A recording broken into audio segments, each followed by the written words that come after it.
We are the restaurant brokers, and we sell restaurants. We started the nation's largest restaurant brokerage firm over a decade ago. Atlanta, Georgia was our starting point, but our brand is spreading nationwide. We define restaurant brokerage and help buyers just like these. Our dream, our goal, open up a restaurant, loving life, serving people breakfast and lunch, and then enjoying the rest of the day with them and ourselves. Buying an existing restaurant, leasing a closed restaurant space, or purchasing a restaurant franchise. We help buyers satisfy their appetite for acquisition. I'm part of a husband and wife team with this fella. Working with my wife has been a lot of fun. The ultimate goal for everybody here is to make this work. And because we have different strengths, we bring different angles to the deal. The process begins with our powerhouse website, WeSellRestaurants.com, where buyers sign online confidentiality agreements and browse restaurants for sale. Then we send buyers undercover to check out a restaurant and decide if it's the right one for them. Buyers get our proprietary business analysis tool with all the financial details on the business for sale. After studying the restaurant inside and out, it's back to our office. We're deal makers. We write contracts and negotiate terms for buyers and sellers.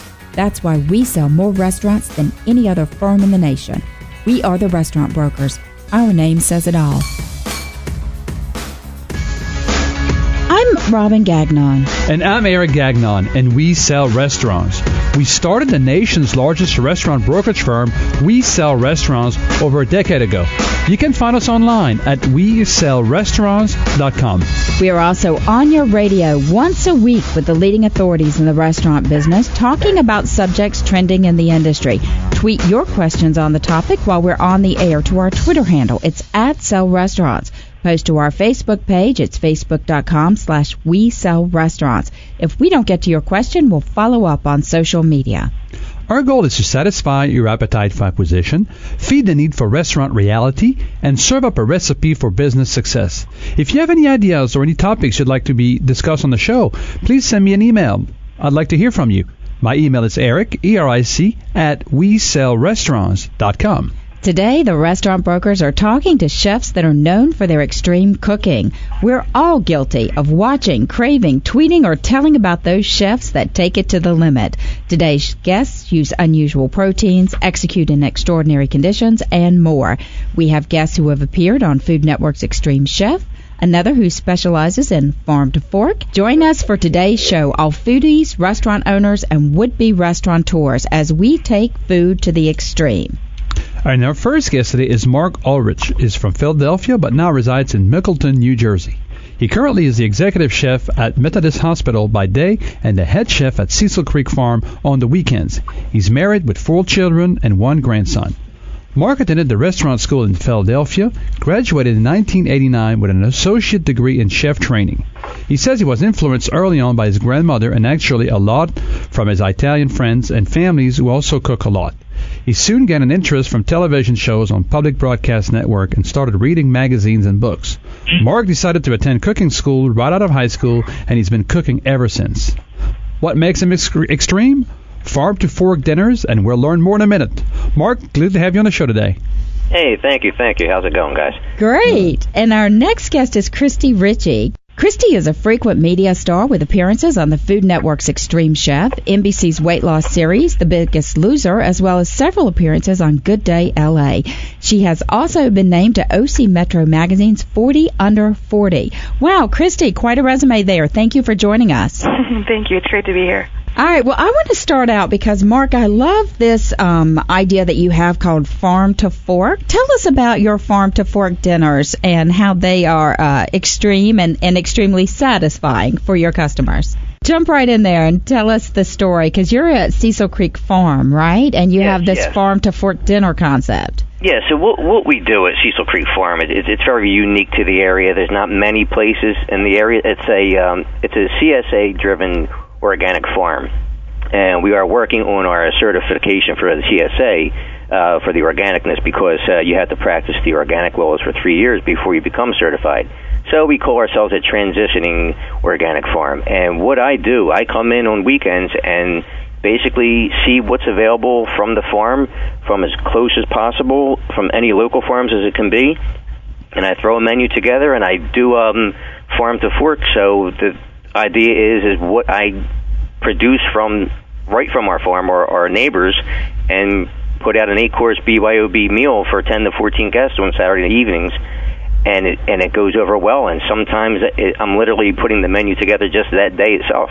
And believe it or not, sometimes during the dinner, guests pretty much do leave it up to me most of the time to just wow them and surprise them. And it's going over great, and we've been booked. You know, we started this time last year, and we're booked through the summer. It's amazing. It's just it took off because there's just nothing in the area like it, and the people just love it, and it's going over very well. And you can taste the difference as well. Good. Oh, absolutely. Awesome. Kristi, tell us about West Shore Cafe in Lake Tahoe, and what are the challenges you have over there? What makes it different over there? Well, we're in the middle of the mountains over here, so I love obviously doing everything farm to fork as well. But my product is coming from the Sacramento Farmers Market. It's coming, trucks going over there. There's no warehouses with my produce company, so products coming over fresh daily. So if it's not farmers market, we don't have it. So we're definitely having to sometimes change things up. Our guests are great about allowing us to have some flexibility with our menu. And what I love here at West Shore Cafe is we're part of the Homewood Ski Resort. So I not only have the fine dining restaurant at West Shore, but we also have all the food outlets at Homewood as well. So it's some days we have a wedding going on the lawn. We'll be doing a couple hundred people for dinner service, and then we have an event at the top of the mountain as well. So definitely a lot going on here to keep us busy. So I want to ask you, though, you were actually on the premiere episode of Food Network's Extreme Chef. So tell our listeners who aren't avid fans of that show what that was about and a little bit about that experience. Well, my experience, I loved being on one of the premiere episodes. I thought, it was a lot of fun. It was very challenging. And, some people go, oh, well, your episode, you were in a cul-de-sac, so how extreme can that really be? But I think as chefs, we all understand that we don't have to be out in the middle of the woods, and we don't have to be in some crazy environment to have an extreme experience or have to really think on our feet and adapt in the moment. So, all the things that they threw at us really did make you think and learn and in the moment have to decide, like, okay, how can I take this product and make something happen? Because as chefs, there's no way to not produce something. There's no way to say, oh, I'm sorry, we can't feed you tonight. We have a job to accomplish, and people want nothing but the best. And sometimes your product doesn't show up. Sometimes a piece of equipment breaks, and you still got to figure out how to still make it happen. You are absolutely correct. I'm glad you said that last line about sometimes things break and stuff like that. People don't realize beyond the food what we do go through, and amen to that, guys.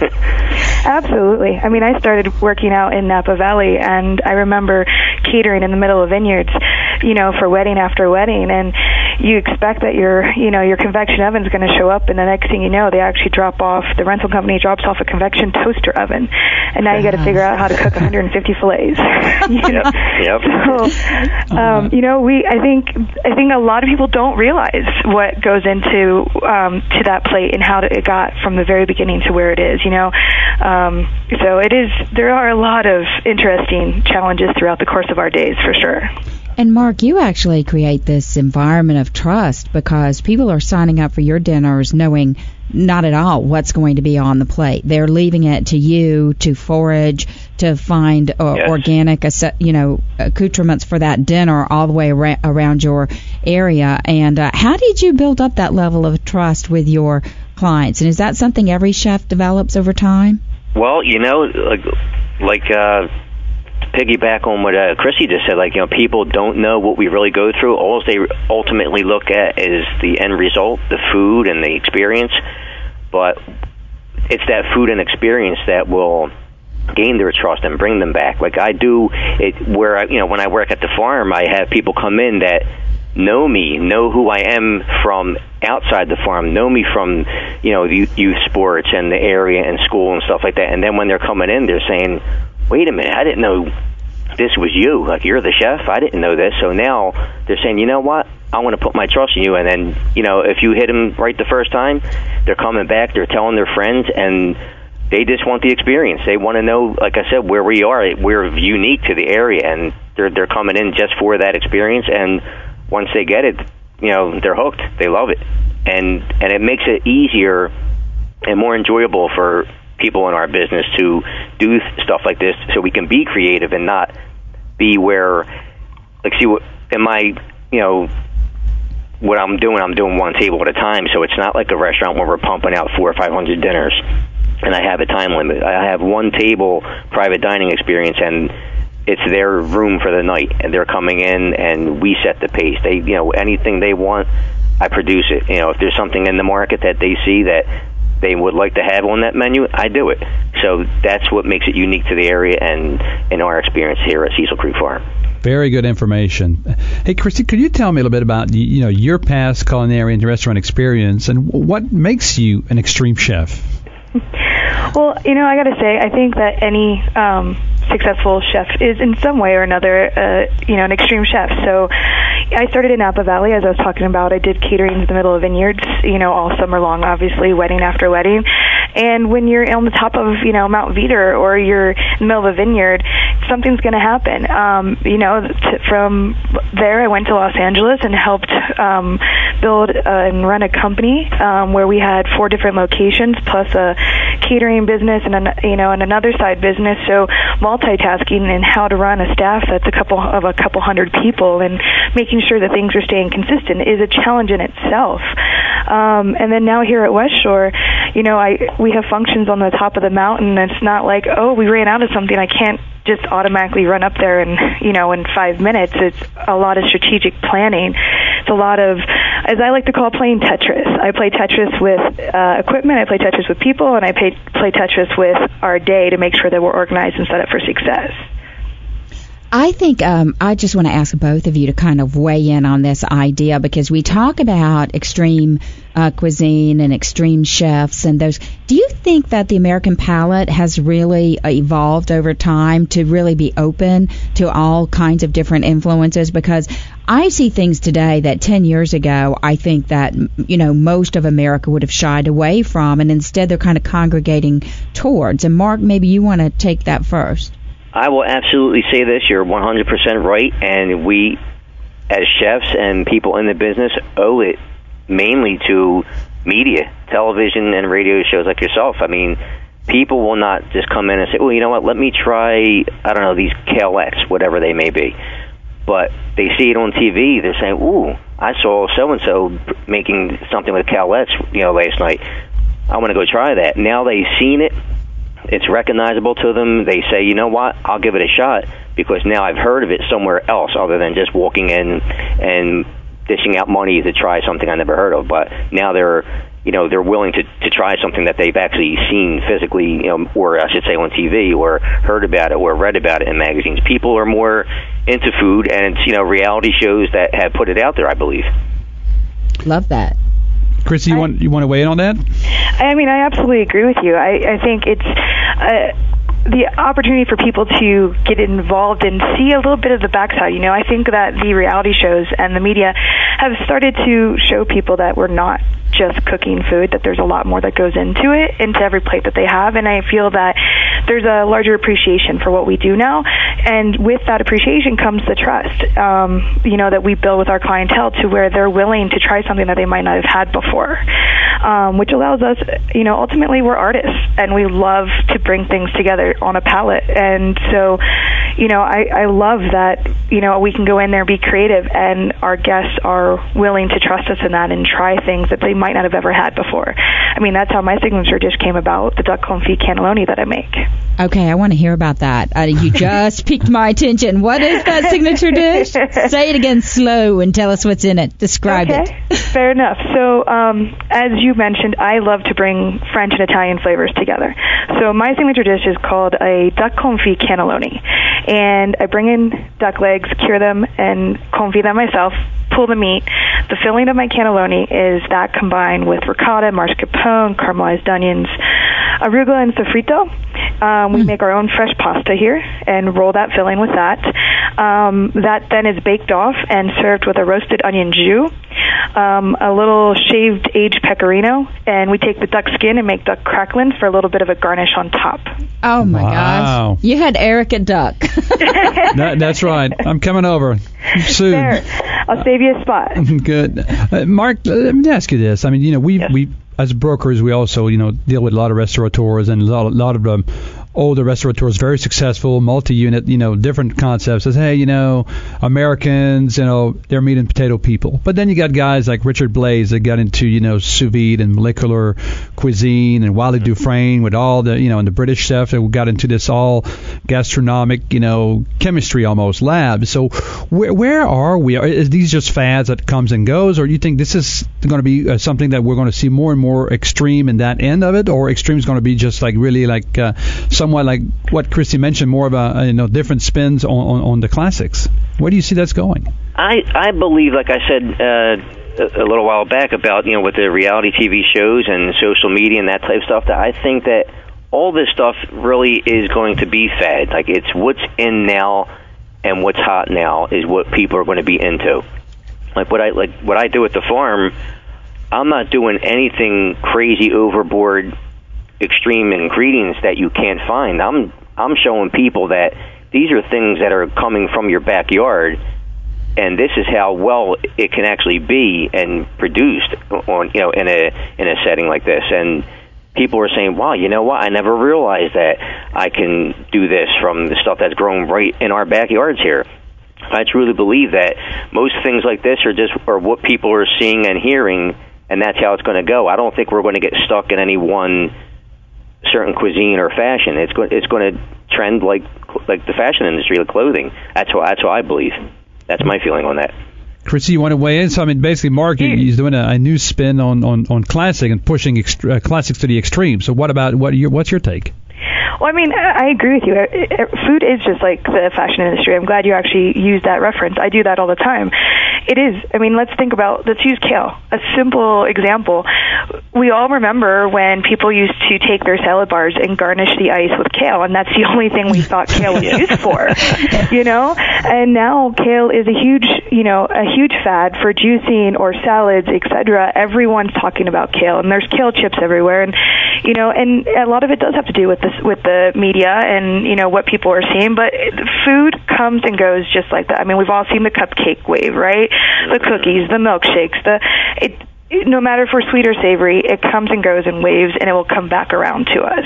I think, in my perspective, I like that you keep your food really simple, because I'm the same. I will take dishes that will bring some comfort to people, but also make them see things in a new light. I think as chefs, we all have different strengths. The chemistry, I have nothing but the utmost respect for those guys, but that's not my style, and that's not what I'm great at. I'm great at doing what I do, which is that soul food, and something that's going to make you remember something, at the same time go, I've never had it like that, though. Exactly. I agree. So we talk many times about the fact that people eat with their eyes, and it's such a visual medium now. You have Pinterest, and everywhere you go, someone's posting food online. So let me just ask both of you, from the extreme side, even if you're treating a protein or something in a way that folks wouldn't have anticipated getting it or putting it across their palate until it's served at the table, how much attention and detail is placed on presentation versus taste, or do they both get equal billing? And Mark, maybe you want to take that first. Well, it's definitely it has to be equal billing if it's going to work, if it's going to be right. People do eat with their eyes first, but if it looks good and does not taste good, they're not going to like it. So it has to be equal. Now, I do put a lot of focus on presentation, because, like you say, you're going to eat with your eyes first, and you're going to put a dish down in front of a table of 14, and they're all getting the same course at the same time. I could see, at the farm, I'm out in the open, so I'm cooking in front of the table, so I'm able to see the guest reactions to the dishes, and seeing them look at, say the Cecil Creek Berkshire pork sausage dish that I do, and they're looking at it, and they're like, wow, he's actually taking, breakfast link sausage and making this an entree. And then they're saying, well, it looks great, let's try it now. So now they're trying it, and they're saying, I can't imagine, having something like this anywhere else. But it is that presentation initially, but it has to taste equally, if not better, just to have the people, totally understand what's going on and want to come back and love it. So Let me ask you this, what I can take. Maybe somebody that's already in the business right now or thinking about gigging it, and maybe they had some old recipes and they took it off the menu maybe because, hey, it wasn't selling or it got dated. Would it be maybe a good advice, Kristi, to keep these recipes maybe for down the road, because you said it's trendy, and I know Robin made me throw away all my old clothes, but I'm like looking in the stores now, and you say it's like a fashion industry. I said, well, I used to have a shirt like that 20 years ago. So maybe you keep these recipes for maybe and use them with a fresh spin maybe a few years down the road. So don't throw away your old recipes even if they become stale in your restaurant. Would that be good advice? Absolutely. Don't throw anything away. I mean, as chefs, we like to recreate things all the time. We're either recreating something we've done in the past and we've gained more experience and we've learned a way to tweak it ever so slightly to enhance it to the next level, or even if it's something that we've had out while we're out dining and we'd like to take a spin off of that. As chefs, we're constantly looking at, improving our game. So, I have a repertoire from, all over the country, and there's not a single recipe I've thrown away, because you never know when you might be inspired to use one of those ingredients. You might never make it the same way again, but maybe in a like I said, an elevated level, or, with a different flavor combination because of where you're at. I love those answers. And listen, I want both of you guys to stay tuned because we are going to continue talking about extreme cuisine. I just want to touch on that one thing you just said, Kristi. You mentioned that we as chefs, we're constantly looking at improving our game. How challenging is that for a chef in today's environment with celebrity chefs online and on the TV and all these different reality shows out there? How do you actually stay ahead and keep improving your game? How do you do that, Mark?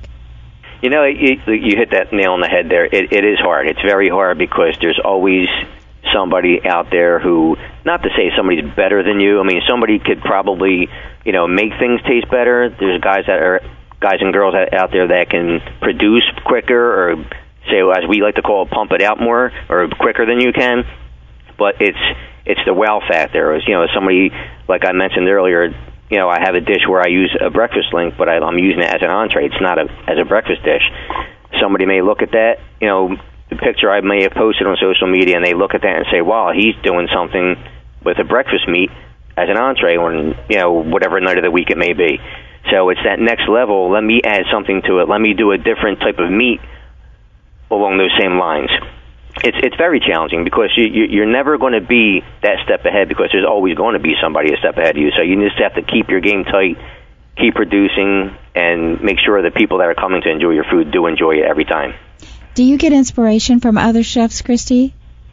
Absolutely I do. And I get, but not just other chefs, I get inspiration from other operators and business owners as well, because to me what actually makes the most successful chef is the combination of the passion for the food, but also the business side. Because as chefs, we don't run successful restaurants if we don't understand the business aspect of it as well. Hey, hold on to that thought, because we are going to take a quick time out. Stick with us, guys. We're talking about extreme cuisines. You remember to join us this week and every week as we satisfy your appetite for acquisition, feed the need for restaurant reality, and serve up a recipe for business success. This is Eric and Robin Gagnon. We are the Restaurant Brokers, and we'll be right back after this very brief time out.